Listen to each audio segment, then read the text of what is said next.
अरविंद केजरीवाल जी ने एक बहुत ही जायज सवाल खड़ा किया और ऐसा सवाल खड़ा किया जो सिद्धांत और नियम खुद भारत के प्रधानमंत्री नरेंद्र मोदी जी ने अपनी पार्टी के लिए बनाए। भारत के प्रधानमंत्री नरेंद्र मोदी जी ने अपनी पार्टी के नेताओं के लिए बनाए। भारत के प्रधानमंत्री नरेंद्र मोदी जी ने कहा, भारतीय जनता पार्टी में जो 75 वर्ष का हो जाएगा उसको चुनाव लड़ने की इजाजत नहीं है, वो रिटायर हो जाएगा। और इसी फॉर्मूले के तहत उन्होंने बीजेपी के संस्थापक यानी जिस व्यक्ति ने अपने खून पसीने से भारतीय जनता पार्टी बनाई, लालकृष्ण आडवाणी जी को चुनाव लड़ने से मना कर दिया, उनको किनारे कर दिया। इसी 75 वर्ष के फॉर्मूले के तहत उन्होंने भारतीय जनता पार्टी के वरिष्ठ नेता जो फाउंडर थे, अध्यक्ष रह चुके थे बीजेपी के, मुरली मनोहर जोशी जी को किनारे कर दिया, चुनाव लड़ने से मना कर दिया। इसी फॉर्मूले के तहत यशवंत सिन्हा जी जो पूर्व केंद्रीय मंत्री हैं, उनको रिटायर कर दिया गया।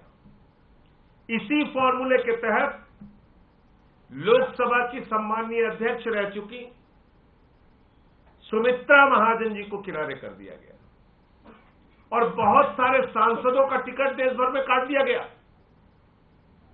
बीजेपी ने अपने ही तमाम सांसदों के टिकट काट दिए। और आज जब केजरीवाल जी ने कहा कि भाई 75 साल में मोदी जी रिटायर हो जाएंगे और वो 75 साल अगले साल पूरा हो रहा है, तो उसके बाद तो देश के प्रधानमंत्री अमित शाह बनेंगे, तो मोदी की गारंटी को पूरा कौन करेगा? ये जायज सवाल केजरीवाल जी ने उठाया। एक तो अपने 10 साल में आपने कोई गारंटी पूरी नहीं की, लेकिन अब जो गारंटी दे रहे हैं उसका तो बिल्कुल भरोसा नहीं, क्योंकि 75 साल में आप अपने ही नियम के हिसाब से रिटायर हो जाएंगे। अमित शाह जी और पूरी पार्टी बौखला गई इतना सुनते ही। बोले जो नियम मोदी जी ने बनाया वो नियम बीजेपी के दूसरे नेताओं पर तो लागू होगा।